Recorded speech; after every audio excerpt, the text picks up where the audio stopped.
Well, there's the change of base formula because sometimes we won't be able to solve the logarithms.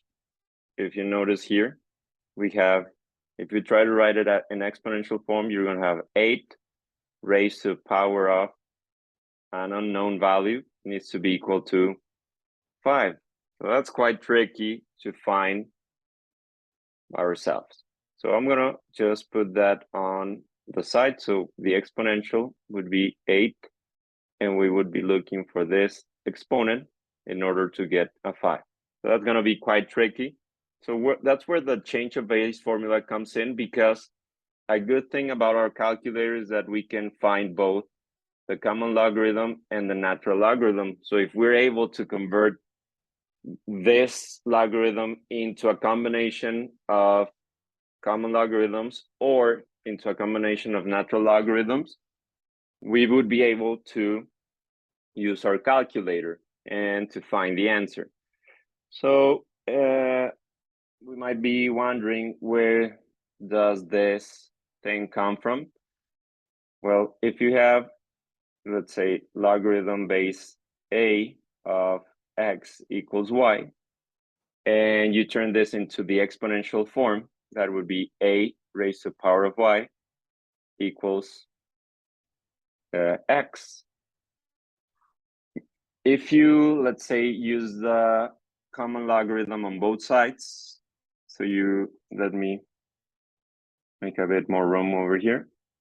So this is changing between logarithmic and exponential form. This is just a quick explanation.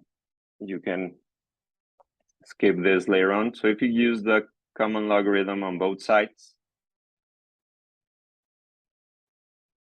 that can happen. As long as you do it on both sides, you can bring down the y. So this is gonna become y times common logarithm of a is equal to common logarithm of x. And if you solve for y, you're gonna get y is equal to the common logarithm of x divided by the common logarithm of a. And because I have both equal to y, I can set both expression equal to each other. So I'm going to have logarithm base a of x is equal to logarithm base whatever I want, in this case, the common logarithm of x divided by the common logarithm of a. So basically having the argument and the base now inside of two common logarithms. The same can be done with any base of your choosing, but that's where this formula comes from. It's from something that we already know. And to avoid any confusion, I'm going to get rid of it. And we're going to try to do the first one. So if you do the first one, basically what you want to do is, you want to do this.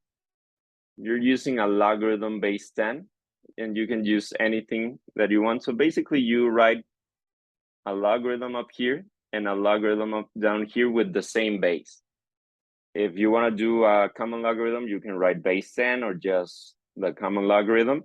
And the argument will end up with the logarithm in the numerator, and the base, the original base, will be the argument of the logarithm in the denominator.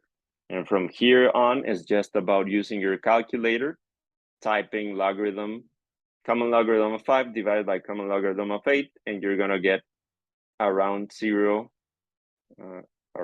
approximately 0. I'm going to write 0.78, just to keep, sorry, 0.77. Keep things simple. So that means for us that if we raise 8 to the power of 0.77, 8 raised to that power will get you something close to 5. Or if you use all of the decimals, you will get actually 5. So this is the exact answer, and this would be an approximation. This can also be solved by using the natural logarithm. So you would have the natural logarithm up here and the natural logarithm down here. Once again, the 5 would be here, and the 8 would end up here. And if you type this on your calculator, you're still gonna get 0.77. Same on this one. Here we have it with the natural logarithm, but you could use the common logarithm and another common logarithm. The 20 ends up here, and the 9 will end up down here. And the answer, you have it already down there, is approximately 1.36. So that means that if 9 is raised to an exponent of around 1.36, that is going to give you something close to 20. So that's what the change of base is for. But you need a calculator in order to solve those problems.